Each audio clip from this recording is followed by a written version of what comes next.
everyone, and welcome to the very first episode of Whispers from the Stars, the official podcast of IAC Space Club. My name is Oumaima.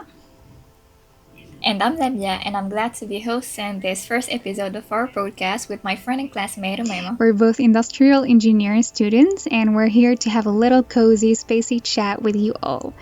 If we have any listeners from outside the school, you're very welcome among us.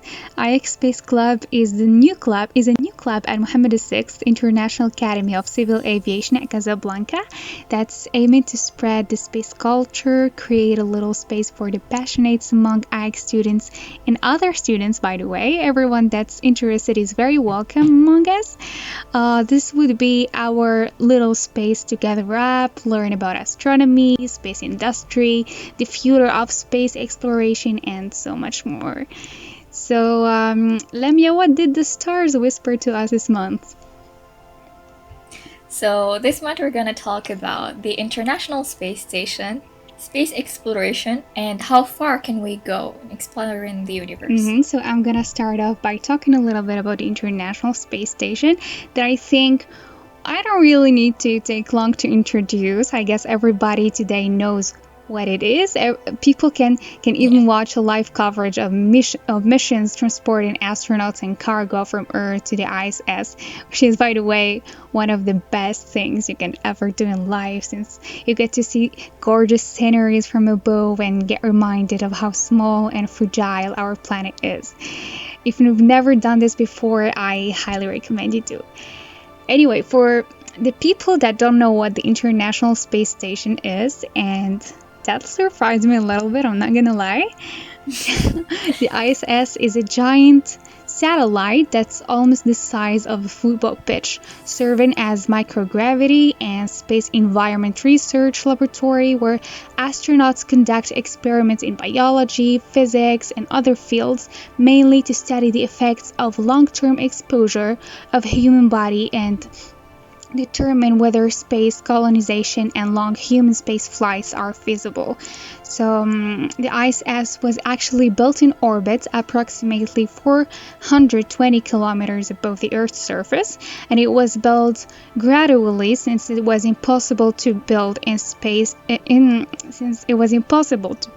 space station on Earth and launch it into space in one go. So that required over 40 missions to assemble the 13 modules between 1998 and 2011.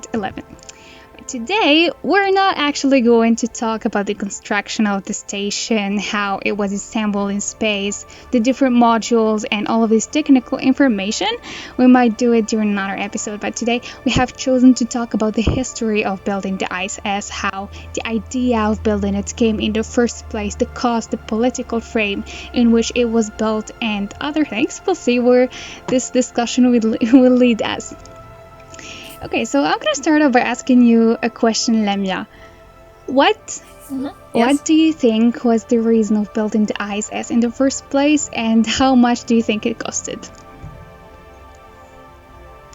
So I think the idea behind going for the International Space Station is the need to explore what's out there. When you're just simply stargazing at night, you have a lot of questions coming up to your mind. What's out there, and how far can we go in our research? This curiosity, I guess that's the source from it. And concerning the cost, that it gotta be pretty expensive for sure. But I think a lot of countries have collaborated into creating the International Space Station, right? Yes, exactly. Well, to answer the first, to give you feedback about the answer to the first question, I guess you're partially right. This is one of the main reasons why the International Space Station was built in the first place, but not really the only reason. There were other reasons related to the Cold War, to the race to space, and the competition that existed between Russia or the Soviet Union and the USA. Actually, the idea of the space station came way earlier than that. Way earlier than the Cold War and the race to space. the moon landing and all of these stories, The Russian space visionary Tsiolkovsky drew sketches of what he imagines of a spaceship orbiting the Earth might look like in his book Free Space that was published in 1883, including some occupants floating. So this idea inspired so many Russian space engineers, among them the founder of the Soviet space program Korolev, who developed many Soviet Union's rockets and spacecraft and began planning for the space station before dying, unfortunately, in 1966 before finishing the project. Okay, so now we're in 1969. Americans have beaten the Soviet Union in the race of putting a man on the surface of the moon during the famous mission Apollo 11 that took humanity to a whole new level. And what a better time for the Soviet Union to bring into life its long postponed project as a response to this. So as you can see, the aim now is even more ambitious than the moon landing. The Soviet Union wants to put a man in space for longer than ever before. So in 1971, they launched their first laboratory into space, Salyut 1, with 3 cosmonauts on board from Baikonur Cosmodrome in Kazakhstan. Salyut means salute in Russian, and it was chosen to honor cosmonaut Yuri Gagarin's historic first orbit of Earth a decade earlier. And the plan then was to be able to spend 3 weeks in space, which they obviously succeeded, yet it's short-lived since cosmonauts on board were killed during re-entry, and they're after 2020 the only humans that died in space, and therefore all Soyuz rockets weren't allowed to launch before being redesigned and fully safe for human spaceflight missions. So 6 months after being launched, Salyut was intentionally destroyed by deorbiting because it ran out of fuel before a Soyuz rocket could reach to it. And obviously, the USA is not going to surrender.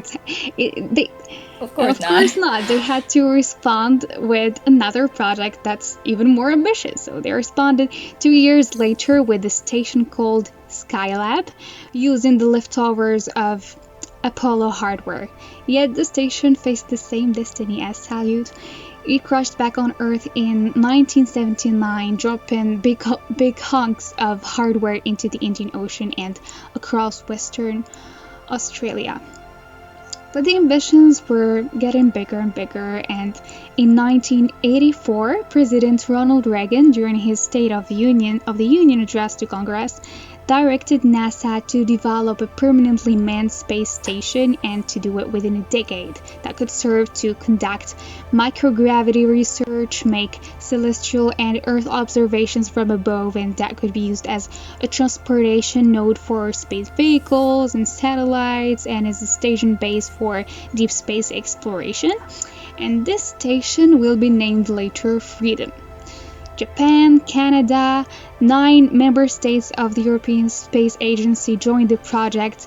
However, the tragedy happened, one of the worst accidents that ever happened in the history of space exploration occurred, which is the explosion of the Space Shuttle Challenger in 1986, and that delayed all NASA projects since space shuttles were the only way to conduct space missions at the time, and they weren't safe anymore, so throughout the whole time of investigations, all projects had to stop. Meanwhile, the Soviet Union was already planning for something. I love this. I love the competition. I love how ambitious were the objectives, and how the two nations were not simply competing with bombs and guns. Even if they were enemies, they were aiming implicitly for the greater good of humanity. Exactly. They were competing with science and with something valuable that helped humanity to step to another level. Okay, so the Soviet Union launched the first module of its new space station, Mir, in the same year of the accident of Challenger in 1986. And the Mir, the station Mir, by the way, means peace, Mir is a Russian word that means peace in English. And that was the first truly modular space station with several elements added all over the years to increase the facilities research and habitation capabilities. But with the collapse of the Soviet Union in 1981, the future of Mir and its planned Mir 2 successor faced uncertainty. So in 1993, President Bill Clinton invited Russia to join the program as a full partner, and that was the beginning of cooperation between the two countries that were enemies before. Pretty. Yeah, that was pretty revolutionary. Exactly. And on January 29th, 1998, representatives from the United States, Russia, Japan, Canada, and participate in ISA countries: Belgium, Denmark, France, Germany, Italy, the Netherlands, Norway, Spain, Sweden, Switzerland, and the United Kingdom, met at the U.S. Department in Washington, D.C. and signed an updated intergovernmental agreement on space station cooperation. So that was the story of the International Space Station. That was how it came to existence. So in the 20th of November 1998, Russia launched the first module of the International Space Station, Zarya, which means in Russian sunrise, lifting off on a Proton rocket, which was joined in orbit by the first American module, Unity, 2 weeks later. And modules were added over the years, and the construction of the station was over in 2011. And that was also the last time a space shuttle was ever used. And to answer you about the cost, well, it was estimated to cost $8 billion first, back to when the United States was planning for the station Freedom. But by the end of the construction, the ISS costed over $150 billion. It's the most... Oh, wow. Yeah, it's the most expensive man-made object that was ever made. That's the story of the ISS, everyone. Yeah, now let's talk about a day in the International Space Station. Oh, but by the way, we didn't ask a question. You didn't ask me a question about Mir. What's happened to Mir that was launched in 1986 by Russia? Yeah, so... Did it crash? Almost. It was intentionally deorbited because Roscosmos, the Russian space agency, decided in 2000 that Mir was well past the end of its design life, and any of its systems could fail at any time. Therefore, it was decided to deorbit it while it was still functioning, rather than risk it falling back to Earth out of control, like Skylab, and dropping debris over a populated area. And by the way, the ISS is also approaching the end of its lifetime, and NASA is currently planning to end its support to the ISS by 2024. The same year, we're going back to the moon in the frame of Artemis program, but rather than abandoning the laboratory, NASA is transitioning the station's operations to the private sector, and the ISS will be in the hands of NASA's commercial and international partners. Well, that sounds pretty soon. Yeah, I know, it's sad, but at the same time, we're all excited for Artemis missions, right? We're all... What's coming, yeah. We're excited to see the first men and women landing on Earth after more than... I don't know. When was the moon landed? 50 years ago? And yeah, it's been a pretty long time since a man landed on the moon. Stepped on the moon, yeah. And now let's talk about how the astronauts spend their day in the International Space Station. So for a little bit of context, the International Space Station rotates 15 times around the Earth, which make the astronaut witness sunrise and sunset around every 45 minutes. That's a lot. And that's pretty confusing concerning their sleep time.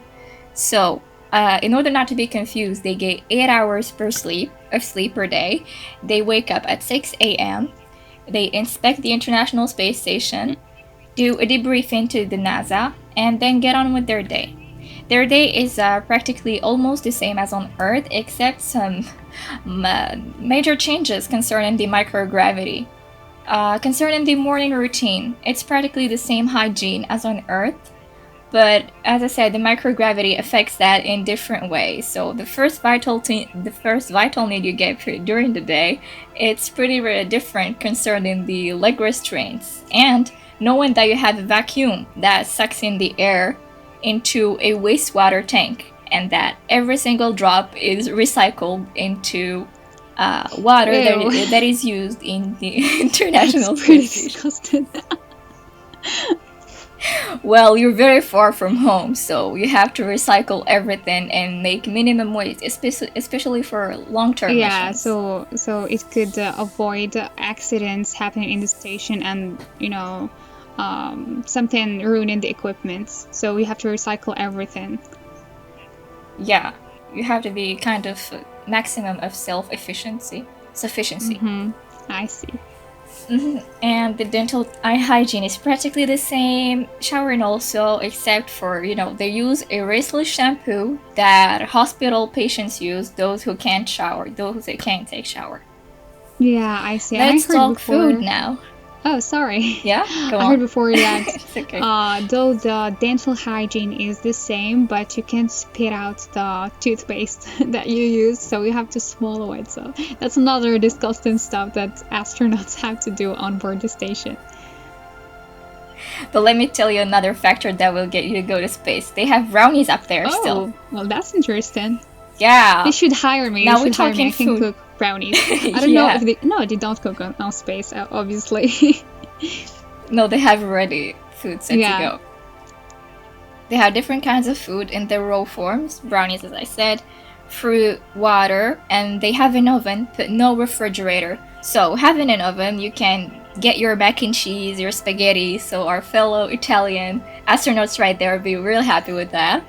But in fact, they have no refrigerator, so all food needs to be stored and prepared to avoid spoilage, especially for long-term missions. Yeah, I see. But although they don't have a fridge on board the station, I read somewhere that they have a chiller, but it's mainly to store samples, everything that's related to their research, not really food. Yeah. I don't know why they can't have a fridge on board the station. I don't know either. Maybe the liquids. Not sure about that fact though. Maybe they don't really need it since the food is dehydrated, and And they gotta keep it to a minimum. Yeah, I see. Not take much food. Yeah.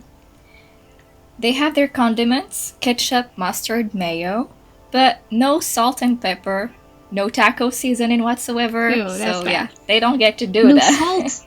No salt at all. So no salt, no pepper. Yeah, because those can clog the vents. Oh.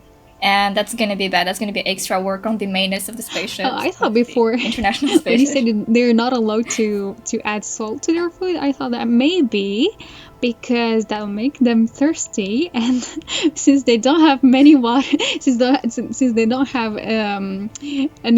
much water, and they have to recycle their urine every time, so that's a lot of work. This is why they prefer not to add salt. Oh no, it's because of clogging the vents. And but having vents around can let the imposter sneak in. You get what I mean? Okay, that's a joke for a game called Among Us. If you don't get it, I hope our listeners will get it, otherwise it'll be an awkward minute right here. I heard about that before, even though I don't understand the jargon of the game yet. But yeah, it must have been a funny joke. Okay, let's move on. Okay, they have 3 balanced meals per day. They have access to nuts, peanut butter, chicken, seafood, candy, and their usual drinks: coffee to get on with their day with enough energy, tea, orange juice, and their food is packed in some packages that prevent it from flying away. Like, just imagine having a full day of work and then you come to eat and your food just flies away. That's gonna be pretty frustrating. My brownie. Okay. And now talking work. they have to work in space, and their shift is up to 10 hours from Monday to Friday, and they work 5 hours on Saturday. They perform world-class scientific research that only microgravity can provide, and they also take care of the International Space Station maintenance, and from cleaning filters to updating computers. Wow. Now, honestly, although traveling to the space station is a dream to me, because honestly I wanna just contemplate the Earth from above, from the cupola. Yeah, the view. Just for the view, but honestly I don't think it's really enjoyable. I know they love the job, they are really passionate about space exploration and everything, but spending like the minimum of six months in a space that's all like it's full of wires and computers and devices and yeah, they're restricted in yeah, everything, and in every living in aspect. the same room for 6 months without seeing your family, without like having much interaction with human beings and stuff. It's kind of hard. It's not really tempting. Yeah, but well, for the greater good of humanity and space exploration, then sacrifices are yet to be made. Exactly, yes. Yeah, and they're far away from Earth, so the conditions are very different. And to prevent their bones and muscle to prevent muscle loss, they have to work out at least 2 hours per day to stay in shape, because with the microgravity, it's very different from the conditions. That's the reason why I'm never going to the ISS. I'm not ready to. Because you don't want to work out. Because I don't want to work out every day. Well, no, still look on the bright side. Lifting like 200 pounds in space, it's not the same as lifting it here. You will float. Feel much stronger there, because you can it can float. You'll get to brag about the fact that you can lift more. I can just go there to take pictures of me lifting heavy weights and go back to Earth. That suits me best. Okay. And talking about their free time, they enjoy the view. They enjoy looking at the window. They have this exclusive view. Now imagine they have their break at the same time, the break from work, and all of them just want to contemplate the Earth from the cupola, and they have to wait. Each one will have to wait for his turn and everything. That's kind of annoying. I don't know. These are weird scenarios happening in my head. I don't know if they're true or not. Yeah, I can see that. But it's happening, sunset and sunrise is happening like every 45 minutes, so they don't have to take turns to look at it. It's gonna be their daily routine. They're gonna get somehow maybe bored of it, even if it's such an amazing view. Won't get bored, but yeah. No, I see. Yes. They also have access to movies, music, books, and they can talk to their families, and they also talk to the staff on Earth. They have, of course, access to Wi-Fi to perform their tasks, so they have access to pretty much most of the things that are available. Yeah, so they can watch Netflix from space, and... I'm not sure about that, but they have Wi-Fi, so why not? Okay. Fair enough. They have access to movies, so yeah. That's fair enough, okay. I might change my mind, I might go now. Yeah. Don't forget your Lotus and your vanilla tea when you're obviously, don't worry. They already paid. And your candle. I don't know if that's allowed, candles right there. I don't think so. You don't want to burn the station. And... yeah, fire. Just burn it with your candle. And for sleeping time, yeah. They, of course, I said before, they have their 8 hours of sleep to be fully energized to get on with their day. And so, the microgravity and everything, they might float. So they have to attach themselves to sleeping bags, and they sleep into sleeping bags so they don't float around while sleeping. Oh, okay, interesting. Yeah, that's interesting. And if you were ever wondering, they can still snore and dream up there in space. Okay. And yeah, that's pretty much it for the day in the International Space Station. Alright, now for all the people that are wondering, why is space exploration important? Why are we investing billions of dollars every year in space exploration, while our Earth has bigger issues. We're dealing with diseases, with poverty, with climate change. Yeah, pandemics, wars. Yeah, exactly. And most of people aren't really interested in living on another planet. So you just want to have access to a decent life here on Earth. So why don't we invest this money in solving our planet's problem instead? So today I want to address this topic, and I want to talk about the cost first and the benefits that we can take from conducting research in the space field. Okay, now let's talk first about the budget. Space is not really expensive. Okay, so all the yearly budget, Oh, really? not really, not as much as we think it is. The yearly budgets allocated to space agencies of the world is about $60 billion, with NASA on top of the list with a budget of $20 billion. And I know that seems a lot, but It is. yeah, that seems huge, but we're not really able to evaluate it unless we compare it to other things, unless we use other scales to make it more palpable. So $60 billion is also the yearly revenue of the industrial group Mars that produces chocolate bars and chewing gum. So Oh, yeah, in other words, people spend $60 billion per year only to buy chocolate and chewing gum. Advertisement costs the world about $600 billion a year, so that's almost 10 times more than the space exploration. And one of my favorites is Netflix. So Netflix made a revenue of $16 billion in 2018. So $16 billion that people from all over the Wow. world decided to spend only on entertainment. And this is almost the yearly budget of NASA. So do you still think space is expensive? Well, compared to other budget, it seems more Yeah, it necessary. seems reasonable. Okay, but not only the cost is very reasonable, but also the outcome is very, very interesting. And here I'm not going to give you guesses. I'm going to answer from a letter that Associate Director of Science at NASA Marshall Space Flight Center in 1970 wrote to a Zambia-based nun named Sister Mary Jukunda that wrote to him to ask him how he could suggest spending billions of dollars on such a project, because at the time they announced that they're conducting a research into a piloted mission to Mars. So she asked him how he could suggest spending billions of dollars on a project at a time when so many children were starving on Earth.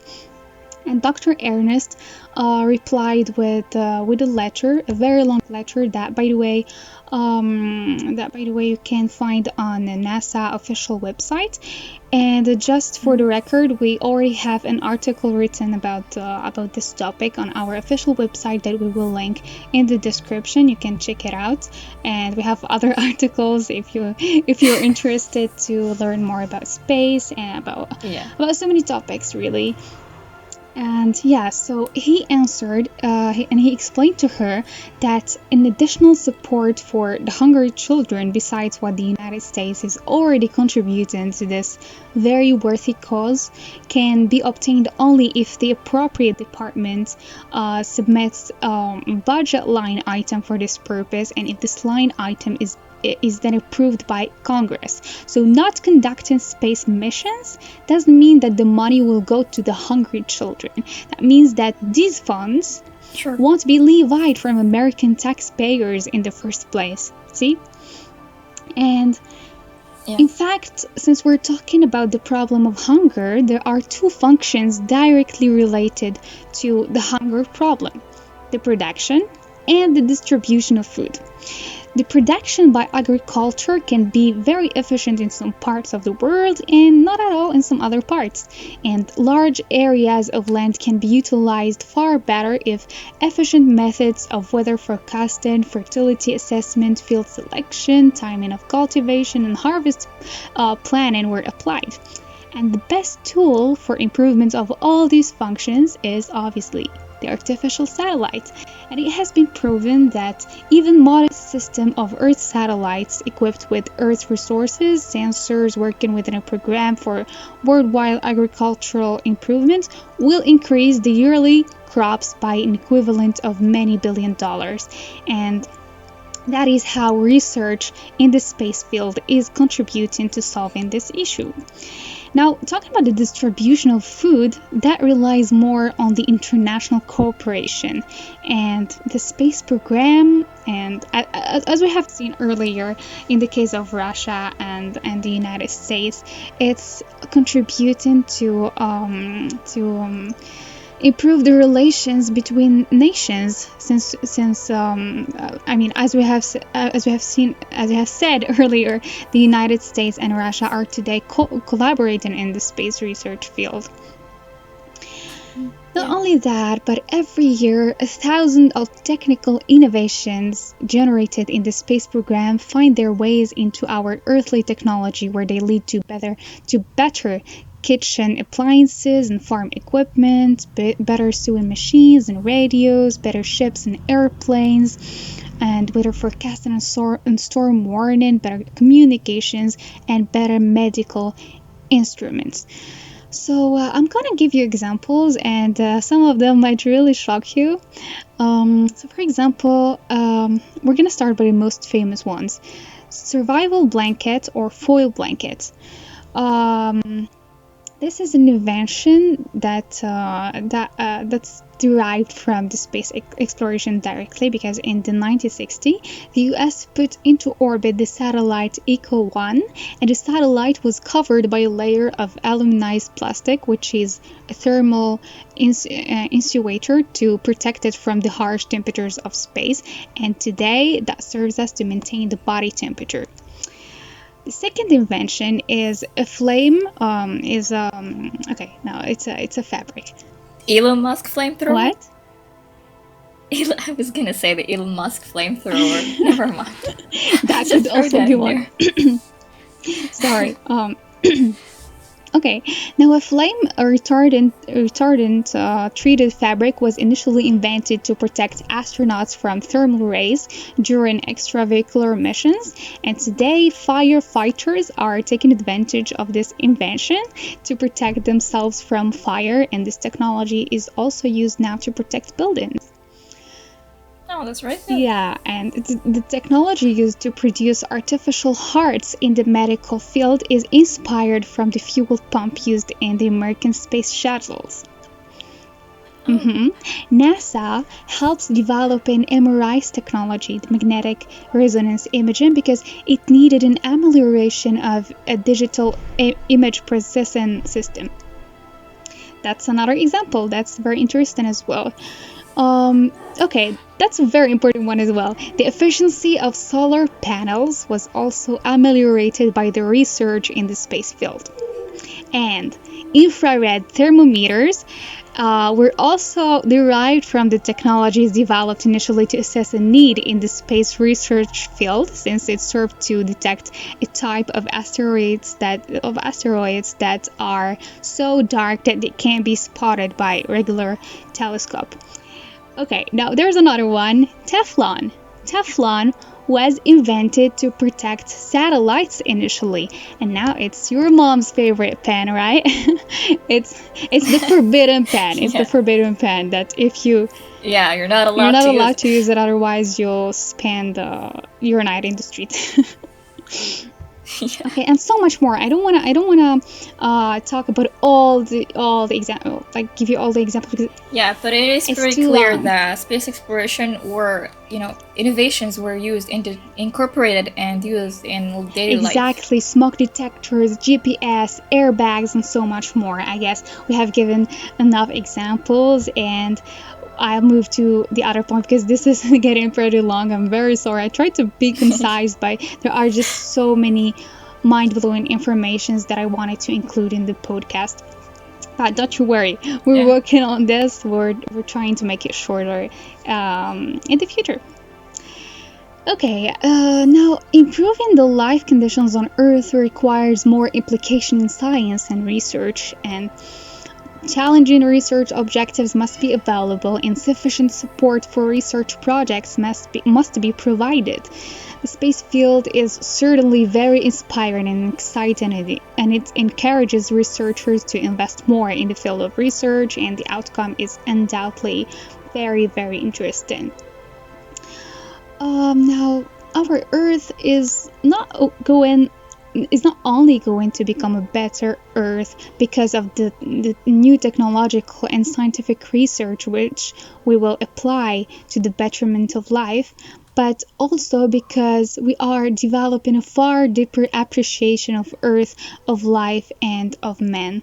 Dr. Ernest sent a picture of Earth called Earthrise with his letter to the Zambia-based nun. That was a picture taken by astronaut William Anders during Apollo 8 when it orbited the moon at Christmas 1968. And he said that it opened our eyes. By the way, I'm reading now from his letter. These are his words. He said, it opened our eyes to the fact that our Earth is a beautiful and most precious island in an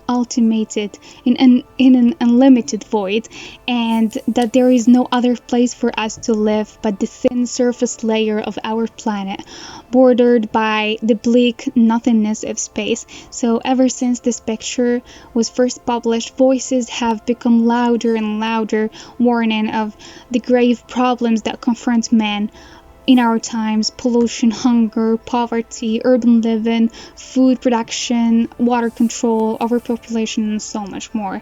And this is why space exploration is very, very important, and I think we should keep investing in research in general, not only in research that's related to space, but in any field. Research outcome is always very interesting, and this is something that we should encourage. Yeah, indeed, you see the value and how lucky we are to have Earth when you find so many difficulties in the hypothesis you're throwing into making other planets habitable. So there's going to be a lot of work involved, a lot of theories, and this just makes us realize that we should preserve our Earth and cure it and try to cure it to a maximum. Yeah, exactly. This is what I always say. I mean, when they ask me what's your favorite planet, I directly answer Earth because it's a very, very beautiful planet and it's our only home in this hostile universe. So we gotta make more efforts to preserve it rather than, obviously, we're not discouraging research. Yeah, exactly. We're curious beings. We need to know more. We need to explore more, and that's something very, very important. But we have to focus more on Earth and on the problems we have on Earth, and to be more responsible as individuals before nations and governments. Yeah, definitely. But still, with this space exploration, we can't go much further in the universe. Even with this sci-fi technology, we are trapped in the pocket of the universe. You know, our Milky Way by itself is 100,000 light years across, consisting of stars, gas clouds, dark matter, neutron stars, planets, and with a massive black hole in the galactic center. And, you know, just sending a human to our closest stars will take thousands of years, so our galaxy is pretty big in itself. And we're only in the Milky Way. That adding to it dwarf galaxies and the Andromeda consists the local group that is 10 million light years in diameter, that is itself a part of the Lamiaa supercluster. And our local group accounts for only, hear me well, 100 billion% of the observable universe. Yeah, so if that doesn't make you feel significantly small and minuscule, I don't know what will. But why can't we go further into space exploration, and why can't we go to our wildest sci-fi, imaginations? It's all because of the nature of nothing. The nothing is not really nothing out there. There is energy, and particles and antiparticles appearing and annihilating themselves, as we call quantum fluctuations. These quantum fluctuations happen during the Big Bang so fast that it moved from subatomic distances to galactic distances, creating denser and less denser zones, what we call today group of galaxies, like the one we live in. And only what is inside the pocket, or we call the dense region, is what is bound to us gravitationally. So you can see the universe can be modelized as some pockets. But why can't we travel from a pocket to another? Why do you think we can't do that? We can just take our spaceship, even with the most evolved scientifically, and just travel from one to another. Yes, because we're afraid of the unknown. I mean, we can't. Afraid? Yeah. I think it's yeah. psychological. Yeah, because it's the back of our mind. We're just afraid. I don't know, but we value the human being, and we can't send it somewhere if we're not sure we can bring it back. We can bring him back. So, I guess this is one of the reasons. Pretty naive, I guess. Yeah, but the main reason here is, dark matter. We don't know why, nor what it is, but having appeared like 6 billion years ago, its effect in the expansion of the universe is pretty visible. We are surrounded, by a lot of stuff, galactic stuff, but it's not bound to us gravitationally. And with the expansion of the universe, it's only pulling us apart from our galactic peers that may be out there. So regardless of how fast our future space engines can be, it could never match the rate of the expansion of the universe. We will never arrive anywhere. Yeah. And take another tissue to wipe your next teardrop, but not only that, we might not even be able to detect the presence of galaxies outside of our local group. Because of the increasing distance, the photons that makes it to us will shift to such long wavelength that they will be undetectable, and each dense region pocket will think they are alone in this universe. Yeah, I see. So as much as the universe is expanding, our local group is being brought together through the gravitational forces and will be merged to form one giant elliptical galaxy called Milkdromeda in a few billion years. So the inside is changing as well. We're not going to be able to witness that, unfortunately. To witness that, yeah. Well, this is pretty sad, but I am not going to end the podcast on that depressing note. The first fine gas found in Venus' atmosphere may be a possible sign of life because of the cause and the nature of that gas is coming from a bacteria. They may be an actual sign of life, but I don't want to spoil that because I guess you're talking about it on your next article that is going to be published on our website, yes, right? Yes, exactly. You guys always make sure to check our website. We publish articles pretty frequently there, and my next article, inshallah, will be about life on Venus. We're going to talk more in details about it, and if you are interested, don't forget to email us to suggest more topics we can talk about in our podcast. If you want us to talk about life on Venus on our next podcast or something, make sure to tell us if you're curious to know more. And thank you so much for listening.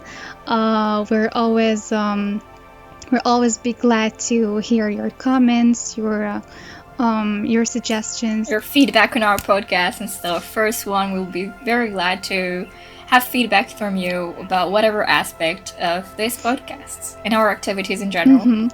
So, is it a goodbye? I guess it is.